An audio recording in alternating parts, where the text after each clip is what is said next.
Emosyonal namang nanawagan kay Pangulong Duterte ang mga 400 OFW sa Riyadh, Saudi Arabia na namumulot lang ng basura dahil naman sa wala ng makain. Ito po ay sa kabila ng tila kakulangan ng aksyon daw ho ng mga opisyal ng pamahalaan tungkol sa kanilang sitwasyon. Panawagan po ng grupo kay Pangulong Duterte, sana matulungan na silang makauwi sa lalong madaling panahon para makasama na nila ang kanilang mga pamilya na ilang buwan nang nag-aalala sa kanila. Natatakot na rin naman sila sa kanilang sitwasyon at banta ng COVID-19 sa nasabing bansa lalo na hindi rin ipatutupad ang minimum health protocol sa kanilang tinutuluyan. Sa mahal pong Pangulong Rodrigo Duterte, Sir, sana po matulungan niyo po kami na makauwi na po ng ating bansa. Siguro po sapat na po yung 3 buwan na paghihintay namin sa kabila po ng banta ng COVID-19 dito po sa Karian. Kasi po kami po ay natatakot para sa aming kalusugan na kami po ay kapag nahawa, sigurado po ay damay-damay kami dahil dito naman po ay wala kaming social distancing. Baka po pag dumating ako itong yun, katulad nga po ng balita ngayon ay namatay ng 5 Pilipino dahil sa COVID na napakasakit na dito, baka dito na ilibing. Ayaw po namin mangyari yun, mahal na Pangulo. Sana kami po ay inyong matugunan, malapatan po ng luna sa lalo pong madaling panahon, mahal na Pangulo. Nagsusumamo po kami, sir, na kami po ay mapabalik na lang ng Pilipinas at makapiling po namin ang aming mga mahal sa buhay. Mga bagong bayanin niyo po ay retreat po muna ngayon dahil po sa banta ng aming kalusugan.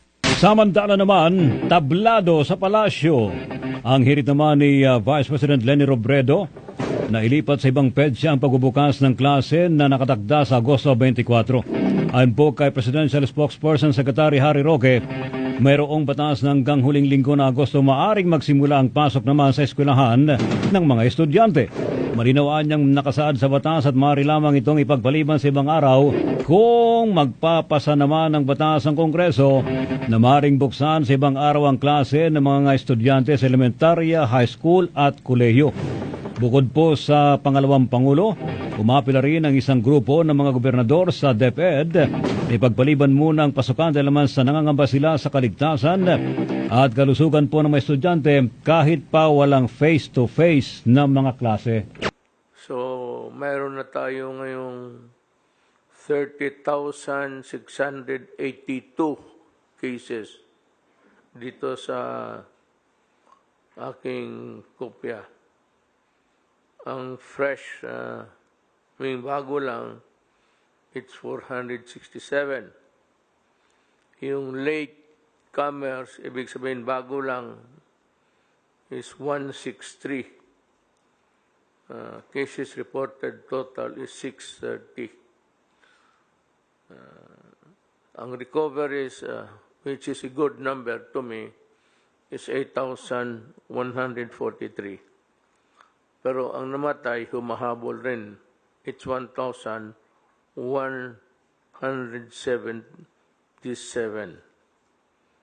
Medyo naghabulan lang ang patay, pati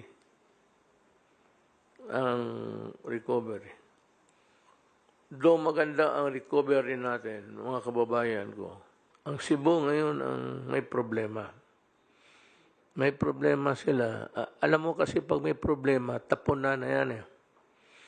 If you solve the problem locally amongst the officials there, there's bound to be a derailment in the programs of government because they would start to blame each other. And nobody would try to introduce novel ideas or even to implement one that is already, a measure that is already of proven efficacy kasi nagsisisihan na. So, kayong mga taga Cebu, it's not that I do not trust your capability, but rather I said it's the penchant to go into a sort of a yung sisihan nga tapos nobody would answer for anything. So mga kaigsunan ako sa Cebu, both sa mga syudad o probinsya, akong ipadala si General Simato. General Simato is the Secretary of SADAR, sa DNR rather. I'm sorry. Sa DNR, sabi ko, kung maiwanan mo yung opisina mo sandali, total ikaw yung inuutosan noon ni GMA, President Arroyo, pati ako. Kayong lahat naman dito sa Manila, the head body of that is the IATF. Then, itong office ni Secretary Samato would be an adjunct to that body. So, he will exercise all the powers of that body upon notifying General Lorenzana, who heads the agency.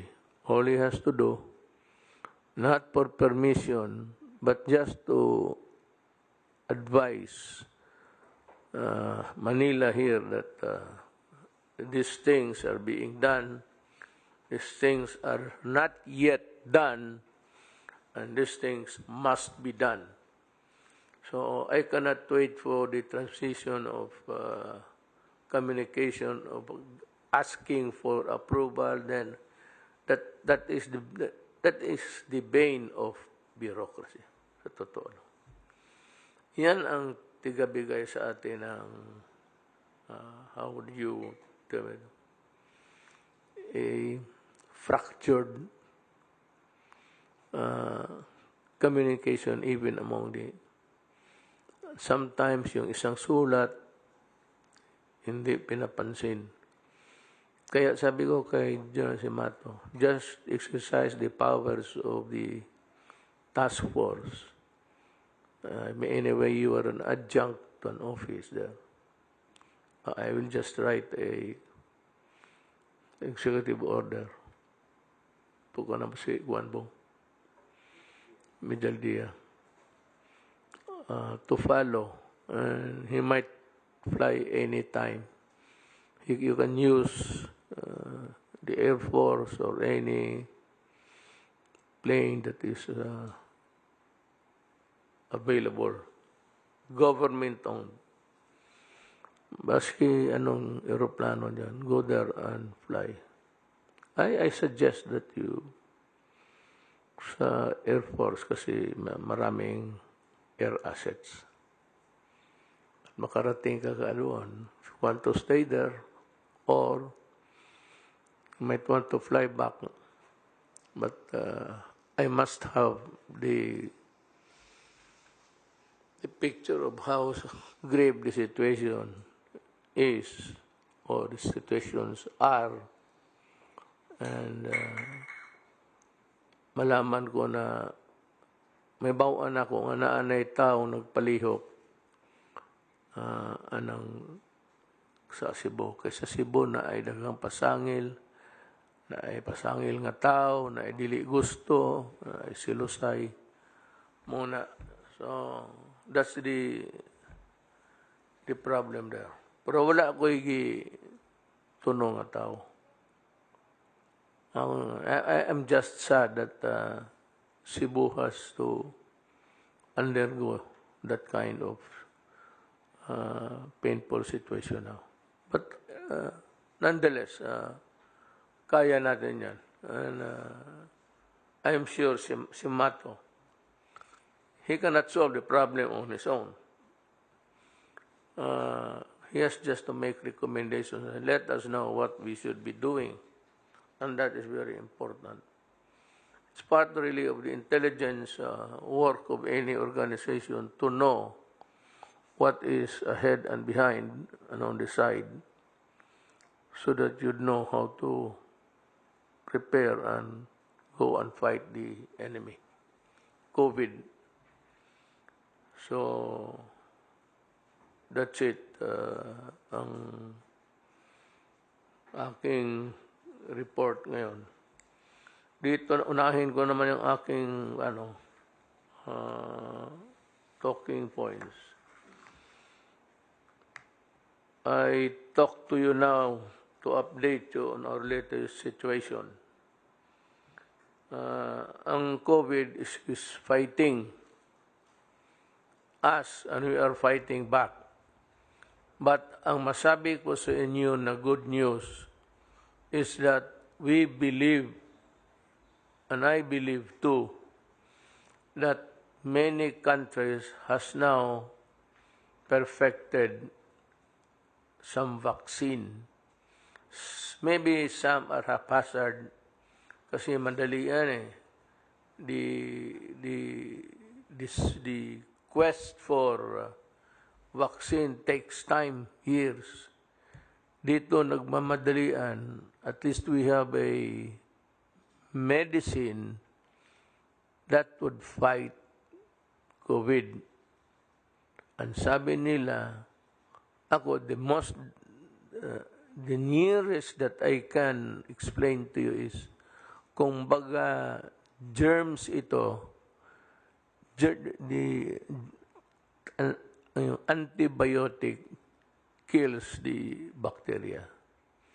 But the antibiotic cannot harm a virus or a virus.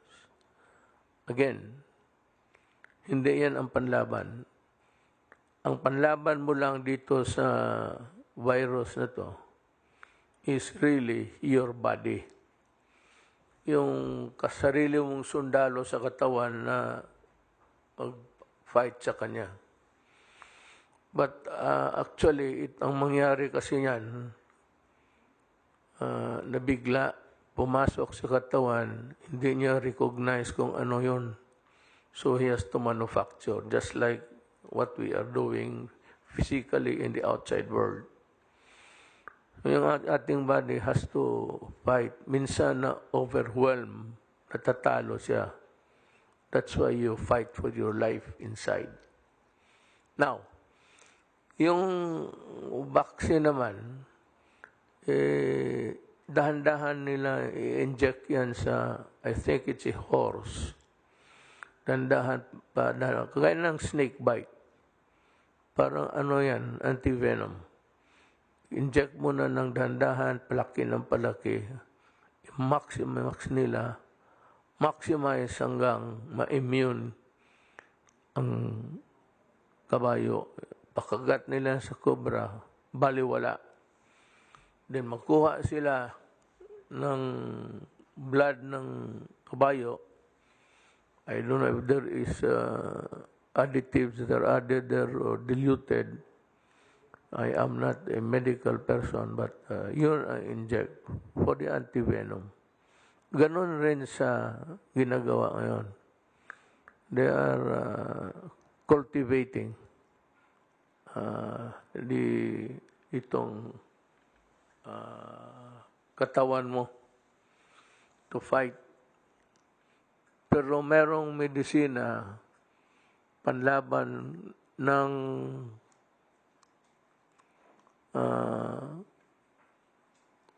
virus is yung parang papatay rin. That's independently of your body na yung vaccine. Meron ngayon, sabi nila, it can kill over time the virus in your body. Itong COVID-19. So, I am happy. Alam mo, sa totoo lang, if there is anybody who wants to be out, to enjoy, and even to live life normally, ako. Ako yung ayaw talaga sa itong lockdown. I hate it. I do not want even myself. Pero ang sabi ko sa inyo, kung kayo hindi makatiis at tinamaan kayo, sorry na lang. Same is true for me. If I'm reckless enough, then I'd get it.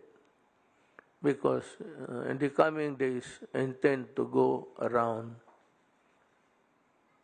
the country. Magbisita pa ako ng kampo ng mga military.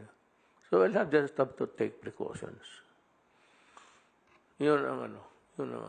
Kung may tao man na galit na galit dito sa pagkakulong natin sa atin, ako. Kaya naiintindihan ko ano ang puso ninyo.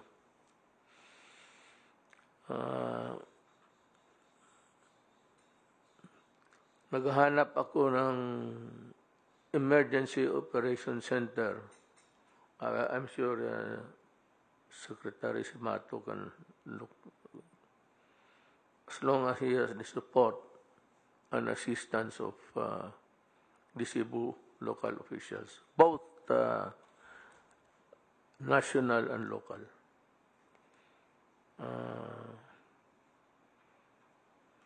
Kailangan ko ng tao doon to give me the entire picture.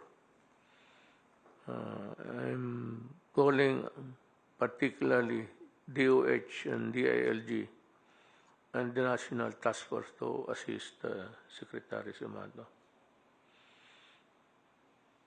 Tsaka kung talagang may lockdown man, uniform talaga, and this has to be enforced by the police.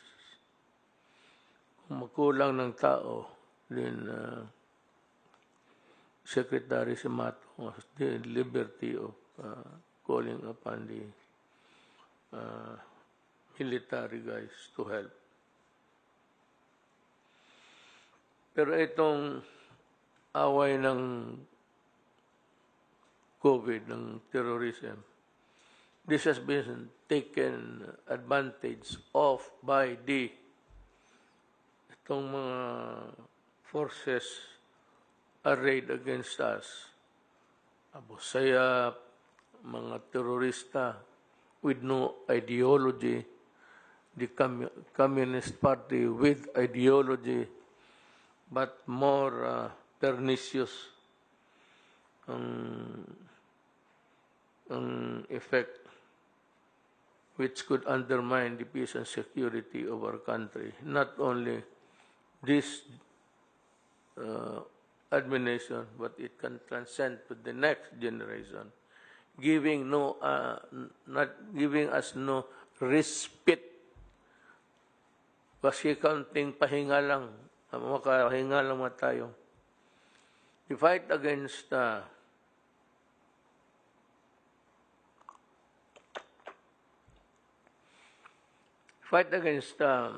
NPAs has long been there. It started in the 50s. Hanggang ngayon nandyan pa. It has undermined the national security of the country. Ngayon, at what point will the country suffer a downfall?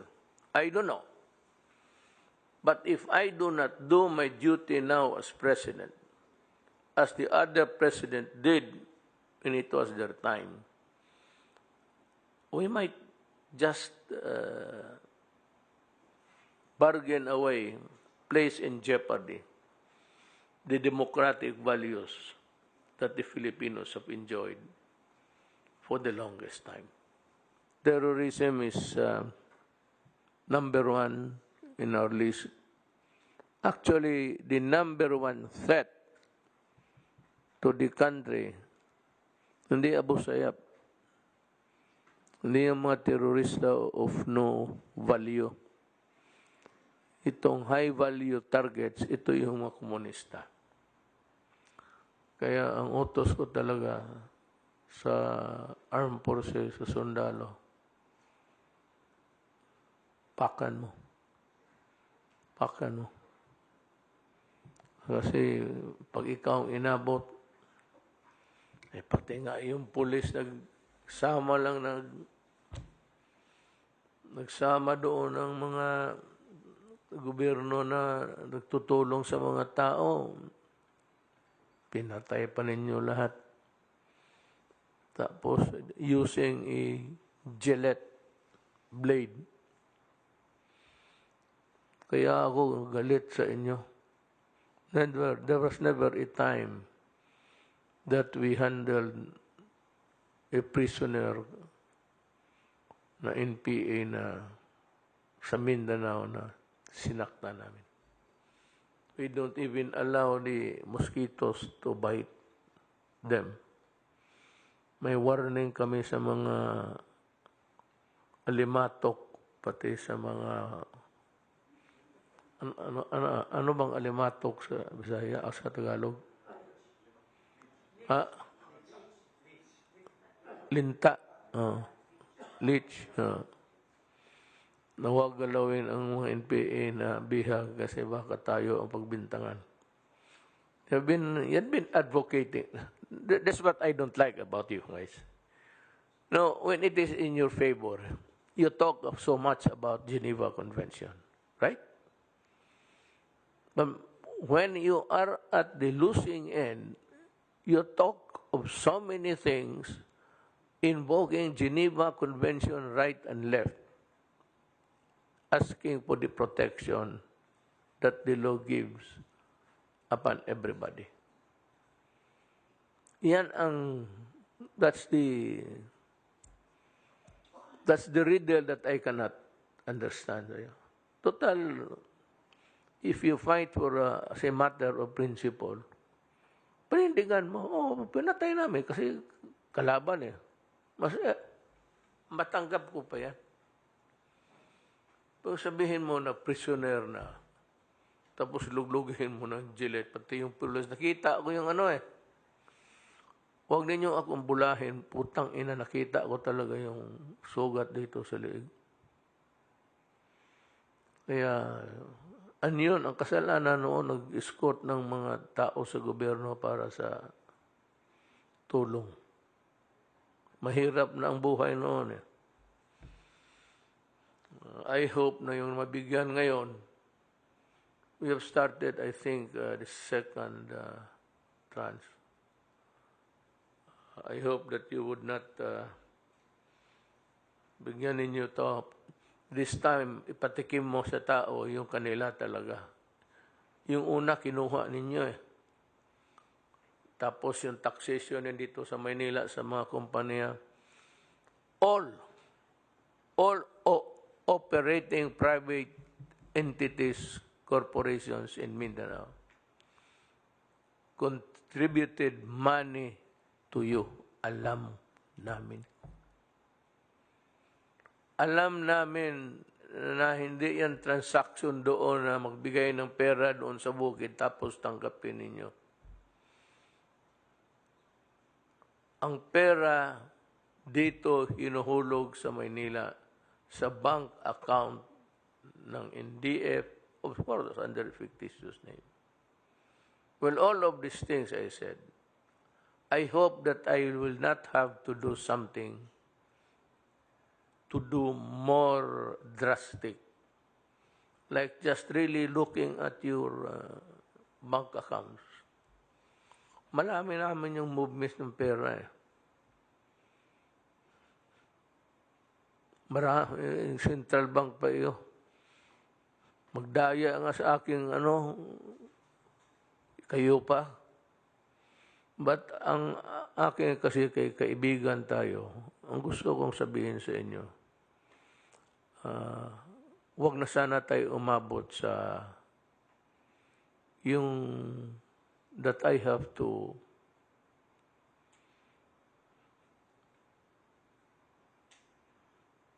kill you kung wala nang iba. You really want to heal it? Sabi, huwag mo nang hintay na patayin kita. When I say patayin kita, hindi man ako ang papatay. Lahat tayo magpatayan, including me. If I were to read, much less answer all attacks made on me, this shop, your office, this shop might as well be closed for any other business. I do the very best I know how, the very best I can, and I mean to keep doing so until the end. If the end brings me out all right, what is said against me won't amount to anything. But if the end brings me out wrong, 10 angels of God swearing I was right would make no difference. Mali ka pa rin. July 4 for Mindanao, ang July 5 para sa Visayas. 400 buses yan. Kayo na ho ang kung distribute so that maybe the target areas where they should be delivered could be as near as where the trucks would head for and park there to put them to disembark.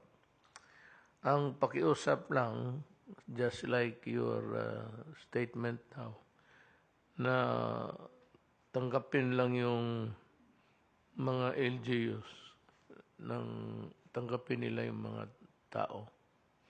Pakiusap. Pero actually, huwag mo na sabihin, maaway lang. They cannot refuse to Filipino.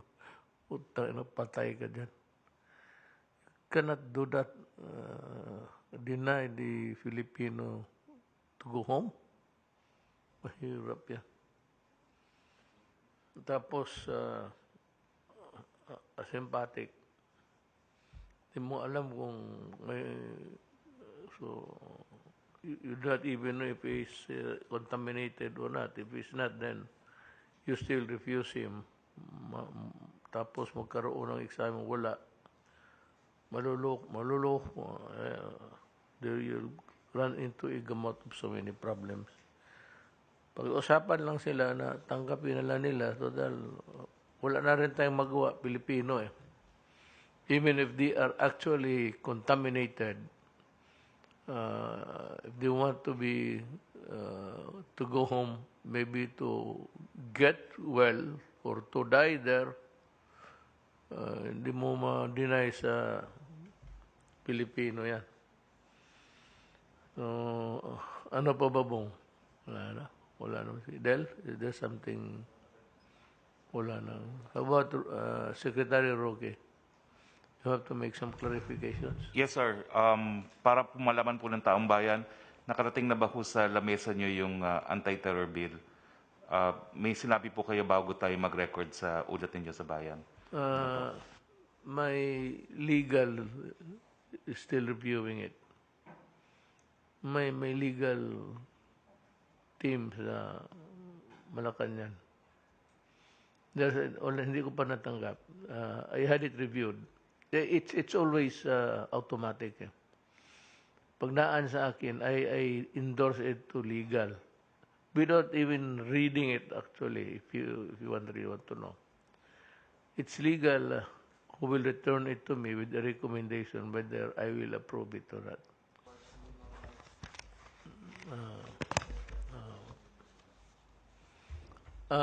Ulitin ko yung hindi naman warning, kundi pakiusap sa inyo na sanayin natin yung buhay ngayon.